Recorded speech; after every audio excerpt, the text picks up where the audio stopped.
Hello નમસ્કાર, સરળ F તમારું સ્વાગત કરે છે. લઈએ જીરું વાયદાની માહિતી કુમિન ફ્યુચર્સની અંદર. લઈએ પહેલા જે ખેડૂત મિત્રો નવા હોય ચેનલને સબસ્ક્રાઇબ અવશ્ય કરે, જેથી તમને રોજે રોજ નવી અપડેટ, નવી માહિતી તમારા પાકને લઈને મળતી રહે તમને અને બીજા ખેડૂતોના ભાગ તમે શેર કરી શકો વોટ્સઅપ ગ્રુપ અને ફેસબુક પેજ દ્વારા, અને લાઈક અવશ્ય કરો. જીરા બજારની માહિતી છે અહીંયાથી ડેઈલી આપવામાં આવતી હોય છે. ખેડૂતોની ફરમાઈશ ઉપર છે, વારંવાર છે, દિવસે ને દિવસે ભાગ છે બનાવવામાં આવતો હોય છે અને તમામ ખેડૂતો માટે છે આ ભાગ તૈયાર થતો હોય છે. એટલા માટે ખાસ પૂરેપૂરો ભાગ જોવો અને ડેઈલી એક્ટિવ તમે તમારા પાકને લઈને રહી શકો એ માટે છે ભાગને આપણે ડેઈલી રજૂ કરતા હોઈએ છીએ, જેથી તમને ડેઈલી રોજબરોજની નવી માહિતી મળતી રહે. અત્યારે હાલ જોઈએ તો 2024માં સુધરેલા ઉત્પાદનને કારણે ભાવમાં ઘટાડો થયા પછી જીરાએ શોર્ટ કવરિંગમાં થોડો વધારો કર્યો હતો. જીરાના ભાવમાં 0.8%નો નોંધપાત્ર વધારો નોંધાયો હતો, જે 27,175 પર થાય હતો, જે ગુજરાત અને રાજસ્થાનના મુખ્ય ખેતી કરતા રાજ્યોના ઉચ્ચ ઉત્પાદનની સંભાવનાને કારણે ભાવમાં તાજેતરના વધારા બાદ થોડોક આપણે ઘટાડો જોવા મળ્યો હતો. કારણ કે વાયદામાં એક સપાટીએ સુધારો થયા બાદ છે થોડું પ્રોફિટ બુકિંગ પણ આવતું હોય છે, અને જ્યારે સેલિંગ અને સેલર દ્વારા જે સેલિંગની સંખ્યા વધતી હોય છે, તો સેલિંગ જ્યારે વધારે પડતું જોવા મળતું હોય ત્યારે બજારમાં દબાણ જોવા મળતું હોય છે. જ્યારે બહારની સંખ્યા વધતી હોય છે ત્યારે બજારમાં આપણને તેજી જોવા મળતી હોય છે. જીરુની અંદર શરૂઆતથી છે વધારે ઉત્પાદનની આશા રાખવામાં આવી હતી, એટલે કે 90 થી 95 લાખ બોરીની છે વધારે પડતી આશા રાખવામાં આવતી હતી. ફરીથી છે થોડાક પરિબળો જે અત્યારે હવામાનના જે નેગેટિવ કારણો રજૂ થયા એ બાદ છે જીરાની અંદર છે અમુક માવઠા અને અમુક હવામાનનું જે નુકસાન થયું છે એના લીધે વારંવાર જીરુનું ઉત્પાદન છે એની અંદર ઘટાડો કરવામાં આવ્યો. 80 લાખ બોરીની અત્યારે હાલ છે ઉત્પાદન અંદાજ રાખવામાં આવ્યો છે, અને જોઈએ તો 70 લાખ સુધી છે જીરુનો ઉત્પાદન અંદાજ છે આપણને ઘટતો જોવા મળી શકે છે આગામી. અત્યારે હાલની જે નુકસાની પ્રમાણે આપણે જોઈએ તો ઘણા બધા વિસ્તારોમાં બગાડની સ્થિતિ બનેલી છે, તો ઘણા બધા વિસ્તારોમાં છે સારી સ્થિતિમાં પણ આપણને જીરું જોવા મળે છે. એટલા માટે 80 થી 70 લાખ સુધી છે ઉત્પાદન અંદાજ છે બોરીનો પહોંચી શકે છે એવું પણ હાલ છે અમુક બ્રોકરો અને મોટા જે અમારી સાથે ઇમ્પોર્ટ એક્સપોર્ટનું જે નિષ્ણાંતો કરી રહ્યા છે, જે મસાલા પાકોની અંદર જે ઇમ્પોર્ટ એક્સપોર્ટ વધારે પ્રમાણમાં કરતા હોય છે એવું એનું માનવું છે. અને હાજર બજારમાં જોઈએ તો ભાવની અંદર જે આપણે સુધારો જોવા મળ્યો હતો, અને ભાવની અંદર જે વારંવાર આપણે જોઈએ તો એક સમયે પાછલા સપ્તાહમાં છે આપણને 8,000 ઉપર છે સારા નવા જીરુના ભાવ છે જોવા મળ્યા હતા એક મણના. તો અત્યારે હાલ જોઈએ તો જૂના જીરુની અંદર 4,000 રૂપિયાથી લઈને 5,000 વચ્ચે છે આપણે ભાવ છે જોવા મળે જનરલ સુપરમાં, અને 5,000 થી લઈને 5,500માં છે આપણને જનરલ સુપર એકસ્ટ્રા ક્વોલિટીમાં સારા ભાવ જોવા મળે છે એક મણના.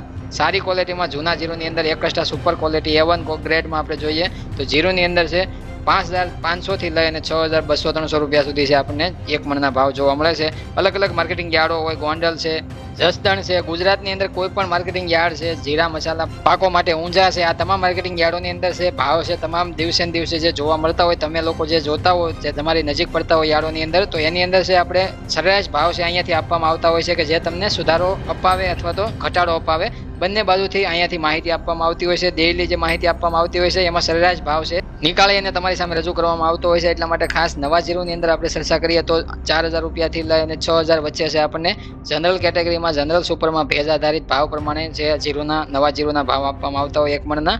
એવી રીતના 6,000 રૂપિયાથી લઈને 8,000 વચ્ચે છે બજાર જોવા મળતી, પણ અત્યારે જોઈએ તો 7,000 ઉપર અમુક વિસ્તારોમાં જ બજાર છે આપણે સારી ક્વોલિટી A1 સુપર ક્વોલિટીમાં આપણને 6,000 રૂપિયાથી લઈને 7,500 રૂપિયા સુધી છે ઊંચામાં ભાવ છે નવા જીરુની અંદર જોવા મળે છે. કારણ કે આવકનું પ્રમાણ છે ધીમું ધીમું દિવસે ને દિવસે વધતું જાય છે. એના માટે પણ આપણે આગળના ભાગમાં ચર્ચા કરી હતી કે જૂના જીરુવાળા ખેડૂત મિત્રો છે એને હવે વેચાણ કરવું જોઈએ. નવા જીરુની આવક છે હવે વધારો જોવા મળશે, કારણ કે હવે છે પાકવાનો ટાઈમ છે નજીક આવતો જાય છે. આગામી જે વાવેતર કરેલા હોય એની વાવણી જે થયેલી હોય આગામી એનું પાક છે તૈયાર થઈને આવી રહ્યો છે. અત્યારે જીરાનું નવા પાકનું વધારે પડતું આગમન થવાથી જૂનાની વેલ્યુએશન ડાઉન થતી હોય છે, એટલા માટે પણ જૂનાના ભાવની અંદર ઘટાડો થતો હોય છે. એટલે આ તમામ કારણો ઉપર છે જૂનાના ભાવ દબાણમાં જોવા મળતા હોય છે, એટલે જૂનું જીરું વેચવા માટે ફાયદાકારક રહેશે. અને નવા જીરાની જે અત્યારે હાલની જે પરિસ્થિતિ પ્રમાણે ભેજ આધારિત ભાવ આપવામાં આવે છે, અને તમામ ખેડૂત મિત્રોને એક સવાલ થતો હોય કે જીરું છે અત્યારે સ્ટોકમાં કરી દેવું અથવા તો રાખવું વેચવું એ માટે, તો અત્યારે હાલના માહોલ પ્રમાણે જીરાના ભાવ સારા જ તમને મળી રહ્યા છે, તો અત્યારે હાલ તમે વેચાણ કરો તો એનાથી કોઈ તમને નુકસાન મોટું થવા જઈ રહ્યું અથવા તો આગળ જતાં મોટા ભાવ વધી જાય અને તમને નુકસાન પહોંચી જાય એવું નહીં બને. એટલા માટે જે નવા જીરુવાળા ખેડૂત મિત્રો છે એને પણ વેચાણ ધીમું ધીમું 50% પોતાના માલનું કરવું જોઈએ એવું હાલ અમારું માનવું છે. 50%માં તમારે તેજી મંદીનો પાછળ સુધી લાભ લેવા માટે 50% માલનો સ્ટોક કરવો જોઈએ. કુમિન ફ્યુચર્સ એટલે વાયદાની અંદર ટેકનિકલ રીતે આપણે જોઈએ તો બજારો ઓપન ઇન્ટરેસ્ટમાં 4%ના વધારા સાથે 2106 કોન્ટ્રાક્ટ પર સેટલ થઈને નવી ખરીદીનું અવલોકન કરી રહી છે. જીરાની હાલમાં 26,840 પર સપોર્ટ શોધી રહી છે. સપાટી 24,750 ઉપર છે. સંભવિત ડાઉન સાઇડ છે પરીક્ષણ કરી શકે છે જીરાની અંદર. પ્રતિકારક 27,380 પર અપેક્ષિત છે, અને ઉપરના પગલાથી 27,590નું પરીક્ષણ વેચાણ જીરાની અંદર સપાટી કરી શકે ઊંચા મથાળે. ઇન્ટરડે ટ્રેડિંગ રેન્જની અંદર તમે ઓપનિંગ સપાટી જોઈ શકો છો. વાયદાની અંદર છે 27,172 રૂપિયાની બતાવવામાં આવી. તળિયાની સપાટી 27,020 રૂપિયાની બતાવવામાં આવી. દિવસ દરમિયાન જોઈએ ઊંચા મથાળાની પ્રાઇસ 27,400 રૂપિયાની બતાવવામાં આવી. અત્યારે હાલ રનિંગ છે વાયદો 27,362 રૂપિયાના ભાવે. કુમિન ફ્યુચર્સની અંદર સહેલી ભાષામાં કહીએ તો સુધારાની અંદર છે 500 રૂપિયાનો સુધારો થઈ શકે છે, પણ બજારની અંદર છે 700-800 રૂપિયાનો ઘટાડો પણ સંભવિત છે. એ માટે ખાસ કરીને જે વેચાણ કરવું રાખવો હોય સ્ટોક અત્યારની હાલની સ્થિતિ પ્રમાણે તમને સમજાવીએ છીએ. આગામી ટાઈમમાં છે તમને વધારે પડતું એની અંદર કાંઈ પણ ફારફેર જોવા મળશે તો ડેઈલી ભાગની અંદર છે તમને માહિતી આપતા હોઈએ છીએ અમે. પછીના ભાગોની અંદર નિકાસ વેચાણ અને અત્યારના હવામાન પ્રમાણે છે આગામી સમયમાં ભાવ છે તેજી મંદી નક્કી કરતા હોય છે, એટલા માટે વારંવાર એક્ટિવ રહેવું અને તમામ ખેડૂતોને ભાગ જોતા રહેવા. હવે મળશું નવી અપડેટ સાથે નવા ભાગની અંદર. ત્યાં સુધી તમામ ખેડૂત મિત્રોને જય જવાન, જય કિસાન, જય ભારત, જય ઠાકર.